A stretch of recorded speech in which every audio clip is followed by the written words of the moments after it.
what we have is this kind of fictional financial institution called Tide Rock Limited, very loosely some sort of banking type organisation that takes deposits and does lending and treasury and things like this. And what we're going to look at today is some of the ways in which our company Tide Rock can look after its data, deal with its data, bring in its data with a view to producing what it needs to do to fulfill its tax reporting responsibilities, so FATCA and CRS, and that's kind of the premise that we're going to run through. So these are just a couple of things we're going to look at. Again, that left to right flow of data. We're going to talk about how you get data in that sort of middle section there on the left-hand side, customers' accounts, classic data import from your source systems, your CRM, your banking platform, whatever it happens to be. We're going to enrich some of those data by using the static data management to bring in data that perhaps your source systems don't already store. So we're going to look at how you can enrich your models, talk about how you might bring data in from an external source such as an API, things like exchange rates, and then we're going to build out the models and prepare the data for tax reporting. As I said, we're going to start off by just setting up a fresh connection to our Tide Rock database. Going to give it a code of Tide. We'll see how this gets used later, and I'm going to set up a connection string there for our dev environment. So important here. So if we had more environments, we could configure these here, so we could point test and production, say, at different instances of that finance DB.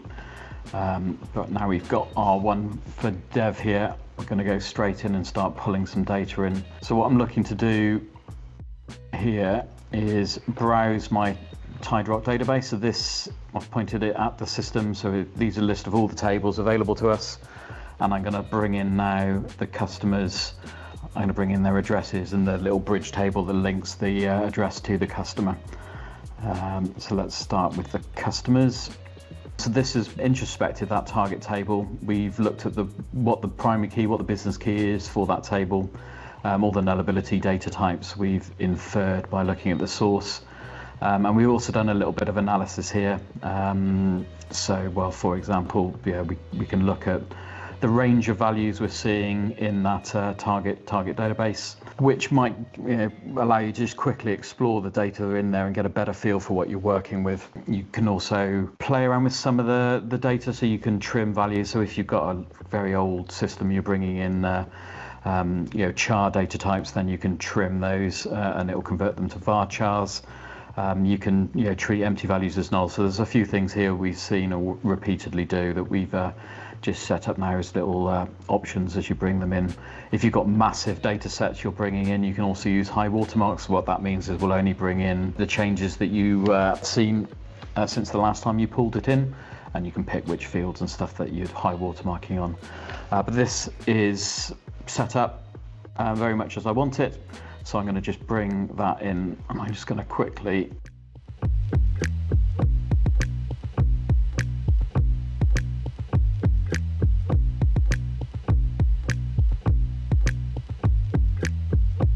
you'll notice here that Bragi's very opinionated, so we put the code into the table names that we're creating. So this is the table that's going to be created within our data repository, the warehouse. We prefix it with Tide. What that means is when we've got lots of different source systems, the tables get clustered together, so they're just easier to see what's going on. Prefix with load, because this is the transient table that the data gets loaded into. So every time that we pull the data fresh from the source system, we're going to truncate, empty it of data, and then bring in the data from source in full, unless we've got a high watermark. So those will have been processed in the background. So there's a scheduler running in the background. That's the data we're seeing from the source system, so we could just explore that here if we wanted to quickly look at it. So we've got our three tables brought in full from source. Those objects are now in our warehouse inside Bragi. But what we want to do now is build an archive object for each of these. To do archiving, you have to have a key, so you know what's changing for that version. That's pulled in. That was pulled in at source in the load, so we don't need to set anything here. Data can be deleted at source, so we want to expire records when they disappear. and you can configure here which fields you care about watching for changes. So for this address we want to know about any change, so I'm going to save and run that. So that's going to build out our archive.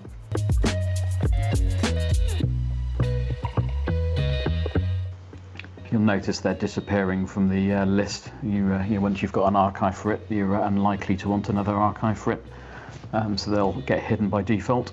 So there, our archives will be built out and initially seeded. So here we're adding some extra columns here, so we're tracking when a record arrives and which dates they are relevant to. So it came in, and we've got the start date, and if it changes, we'll track all of that, and Bragi will build all of that little magic behind the scenes to make that happen. We'll look at that in a bit more detail later. So we brought our data into Bragi. We'll now want to just do a little bit of modelling, so I'll flip now to an IDE where we'll typically craft our SQL. So what we've got here is some SQL that brings together our customers and their addresses, and by looking at things like country of birth, nationality, whether phone numbers are US prefix, or their addresses are indeed in the US. So we'll be able to look at and identify the US reportable people. So that's identifying our data set, and here we're starting to shape the data ready for reporting. So we're pulling together customer information, building an address. There's a little transform in here to just bring a free-form address from those fields. And if we run that just to see what that looks like, we're using the residential address for the customer, so other addresses we're disregarding. So there's only a handful, there's 11 potential US clients here, and that data now has been shaped, and that is as I want it. So what I'm going to do here is copy that. And what I can do in Bragi, the staging, this is where we model data, so we'll build up models layer by layer. I'm going to add a new object here, drop that in, and use that as the name. And what I'm going to do now is just do the infer from SQL. So what Bragi is doing here is quite powerful. So we've introspected, pulled apart, parsed that SQL. We've identified all the columns that are in the resulting data set. We figured out the data type, so that free-form address where we're concatenating a number of fields together. The biggest value lengthwise that can go into there is 1,048 characters long, so it's figured that out. But more importantly, it's pulled out here the transform, and we've also identified all of the sources field sources that are going into that field here. So if we just save and run that, and immediately if we just jump into the data diagram here, so we can see where the data is coming from. So it's coming from these tables at source. We're archiving it, and then we're joining it together in here. And then as we use that data, obviously that will have a downstream dependencies as well, that we'll be able to see where that data goes. But there's a quick example of how having all of that metadata stored. Our FATCA model here only has one tin. One of the flaws of the source system we've got here is that it's only the customer in our Tidrock DB only has a single hole for a tin, one tin only. And so the business has told us that they store all of those extra tins in a spreadsheet. And if I flip, this is a spreadsheet that they use to capture all the additional second, third, however many extra tins that a customer may have. So what we're going to do is going to bring that spreadsheet into the Bragi 2 so that we can use that. So we're going to create a new load here. Upload that sample file. So this is local to me, this is on my desktop, just so that Bragi can introspect it. There's some options here again to clean and trim some of the data. So it's introspected that file. and we can, again, we've got that same analysis feature here. So we've got, we've got 83 different customer IDs, but they're not unique, and that's quite useful to know at this stage, because we know that that isn't a business key, or isn't a primary key in isolation. Knowing the data, then the customer can have multiple TINs, so we know that, or I know that that is the key. So I'll set that here just because it makes it easier as that gets carried forward to archives and the like later. We're going to pick where this is going to be pulled in from when it runs, when it loads on the server. And so what I've got here is a Azure blob storage here, and that customer additional TINs file, that's where the business maintain it, so that's where it lives, so that's where we'll be pulling it in from. So this is a file source that I've set up, and the scheduler will know where to load that from. We've got other options here. I'll quickly go through some of them. So the archiving after load is quite useful. So we could choose to put that on the storage and have a subdirectory for archive. This is important if you're bringing, say, files from an external source and you only want to process them once. So you can obviously move them after you've processed them and put them into an archive directory, so they're not there to be processed again in error. And we can add timestamps to files and stuff like that as well, which is quite useful. We've also got values here for trimming off control data rows at the start. So some files have checksums and things like that, so you can ignore those. So we've seen a lot of weird and strange cases over the years, and what we'd ideally like actually is to get the business out of an Excel spreadsheet, because that's, well, for things like TIN information, is probably an auditor time bomb waiting to happen. And so what we're going to do is jump into static data management. And what we're going to do here is I'm going to look at bringing a new table in, setting up a new screen, and we're going to just use that file to seed it. So this looks very similar to the Bragi dialog that we just went through. It doesn't always get the types right, so it's seeing just digits and it thinks it's just a number, but I know that some of those can be prefixed with zeros, so I'm going to change that to a varchar. We've already explored the key here. We know the key is actually a customer ID and TIN issuer. You can put it in a group, and I'm going to put this in an operations group. This is allows us to bind AD groups to it, so you can control which bits of your business can actually access it. Let's put that in a table called tax prefix. The name there is fine. Quickly save that. Actually, before I do that, we'll stick some 4 eyes on it, so that, again, for something as critical as TIN information that's going into your regulatory reports, you probably do want to have 4 eyes approval on that. Again, just to tick the audit checkboxes. Let's just get that running. What this static data management module has done here is it's pulled that data in to seed our screen. Let that wear away, and now the business have a bit more control and structure around this data to manage and control it. And if they want to create a new record, they can put their customer ID in here, and then they can pick the country of issue. So actually it's not ideal having free-form values. So what we can do is link it to child tables. So this one, we've got a list of current country codes. So we're going to bind that TIN issuer to a 2-digit alpha. That's the value we actually want, but let's display the name. So let's just quickly save that. Go back in here. So now we're displayed here with the actual country name. And then when you go and edit this, the business now have to pick a valid country code. So that's straight away going to improve our data quality and stop bad data getting into the system.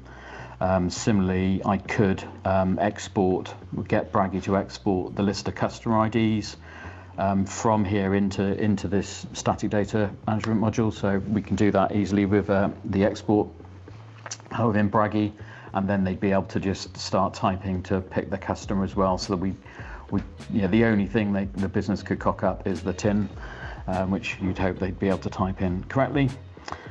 So this quite powerful and very good for just getting the business or getting data out of spreadsheets and into a bit more of a controlled data management platform. Bragi here. So what I'm going to do now is move away from that green field. I'm going to change the tag here to our tax and finance system. So we use tags to you can give objects as many tags as you want,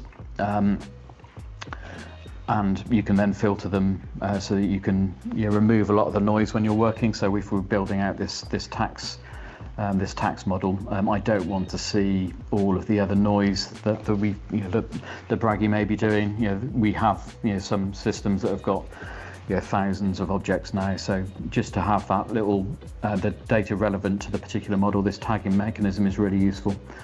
So here's one I've built out a bit further, and let's just jump back now to that reportable FATCA one here. So it looks very similar to what we had earlier. It's preparing the data, building out that freeform address. It looks a little bit different, and I'll just allow me just to dive into the archive here. So for tax reporting, you have to report the data as at that year end. So we've got a stage here which just builds out reporting dates, one of the fields being the end of last year, so that 31st of December, and that's the point, or that's the data date that we want to pull the customer data out. So if we just go and look at that archive now, so these are ones that we've been pulling in for 12 months or more now. And if we go and look at the customer, let's look at changes first actually. So this is quite a nice little widget. So if you get some queries from the businesses, why is this value reported, or why has this been triggered, you can go and explore data and you can actually just see what has changed. So this table has thousands of clients in it, but last night there were 3 records changed and 3 new records that come in. So this lady looks to have gotten married, so her surname's changed from Osborne to Ellison. KYC process has been completed for that one, phone number changed for there, and you can pick any point in time. So if we go to the earlier in this year, 4 new clients taken on the 6th of January, and 1 client changed a phone number. We can also look at the entire data. What did the data look like? So we're about to report now year end. So what did it look like on that 1st of January? And there's the first 100 rows of our data set there and what it looks like. Let's go back into our data modeling. Those additional tins that are in the Nabil, our static data manager, those have been brought in, archived, and then we've got a little stage here to kind of prepare those ready to be joined into our here. So that also brings in the interest paid. So that's obviously one of the reportable. You report the balance and the earning for the year. And now let's look at some field level kind of traceability here. So this is quite useful. So we can see there where the value has come from. So we've rolled it up in this stage here. So there's that interest paid stage, which tots it up for a given account, and you can see how that flows through. If we go into the interest paid, and the SQL there is relatively straightforward. So it's looking for all the transactions that are where interest has been applied to the account, so we can just roll that up.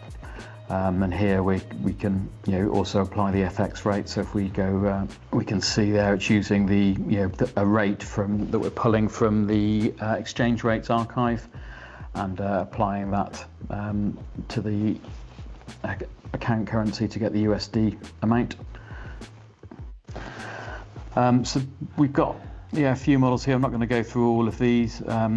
We would write this SQL in your Idea Choice Management Studio, drop it into here, let Bragi introspect it so that we can figure out these models, and that allows us to do impact analysis. So say our finance system changes, they do an upgrade, we can figure out all those objects that are going to be impacted. If columns are being widened, we can go ripple through and make those changes very, very quickly. Well, let's just explore that next stage. So the business have got we've got our list of CRS reportable accounts. The business would like an Excel spreadsheet that they can review that data in, because they love Excel.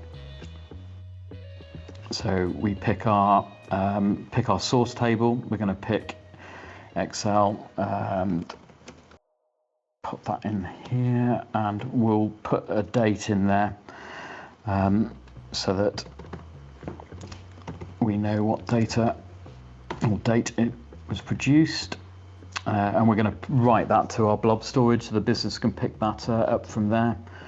We could add passwords to it if we wanted to. We've got other export types as well, but let's just produce that in full. So that will run away in the background and get added to here. And there it is. Oops. Those should be lowercase d's. If I download that. So that now can be scheduled, and that could be produced every day for the business to just review those tax reward people as they're moving towards that kind of submission deadline date. That could be quite useful for them. But that allows me now just to segue into tax board. And so this is one of the things we've done lots of over the years is tax reporting. And so we've got a tax reporting module that comes bundled in with Bragi now. If we go to the CRS submission, there's an option here for upload from database. I can show you how that kind of connects in shortly, but if we click upload from here, that will pull in all of our CRS reportable data, and it's doing a lot of checks here and reporting any issues. So some of which, or the errors shown here, we got some TIN validation errors. So all the core data looks to be correct, but if there was any missing city of birth for the CRS one, that would have complained. But here we can see, this particular account has got a TIN in the wrong format, and it'll tell us what the correct format is. So so it looks like there's an extra digit, I think, on the end of this one. It should be 333 at the end. So that one the business can click through, get the details from their source system, and clarify that with the account holder. But they can also use this as a human readable. So this allows them to look at the data, query the data a lot easier. So so if we search for that, it will obviously filter clients, so they're able to explore the data much more easily. And if they wanted to, they could export that to Excel if they want to get back into their tool of choice. Once they've got rid of all of their validation errors, they can download the XML. Let's just go here. So that's just ready for submission, and that is ready to go straight into the tax portal. Similarly, the FATCA one is also wired up. The similar set of validations there. Any issues are highlighted and allows you to review those and work through all your areas and get them fixed before you submit. So this is the business-facing tool, again locked down for relevant business people to access it. But the tax reporting module also gives us some hooks in Bragi that we can call. So rather than having to write custom code to produce those XML files, it comes with some pre-canned ones. So if we jump into here, these process CRS and process FATCA are already produced for you, and you can hook these straight in. So as the little comment says here, so that will you pass it a file source ID. So this is one of the file sources we've set up in the source admin, which is our Azure storage, and it will produce us an XML, a human readable, and a list of exceptions in an Excel report as well. And both FATCA and CRS there available, which allows us now to just jump into the job. So let's actually just make that happen. So this is was the job. It would run these things in this order to build the model. Let's extend that further now. So what did we do? We created an export for Cirrus Reportable, and again just showing or taking advantage of, we know what things, the flow of data through all of these objects. So if we re-infer dependencies, then we know this Cirrus Reportable extract has to run after we've actually staged out the data, modeled the data. So it allows us to to just determine the order of things, which is quite powerful. Jump to the code and just bring both those in. So if you don't want to just re-infer, you can, like the FATCA one, the Cirrus one needs the account reports, the FATCA needs the account reports, so you can build those dependencies and override what Bragi's doing. You can also put dependencies between jobs, which is quite powerful. So we might need the exchange rates to have processed first, so we can say run that, that has to have completed successfully within 12 hours, or it might just have needed to run. We don't have such dependencies, so let's turn that off. Let's just save that, and let's kick that off, and then I'll jump to the scheduler and show you that. So the scheduler is just running in the background. That job will appear shortly. That's queued for running. And everything obviously just gives you feedback as to what it's done. So this is processed our Cirrus output, save them to TIDE files. So it's got 84 reportable accounts. It's got some validation errors and warnings. And if we jump to that, those are now all there for us, or there for the business to review.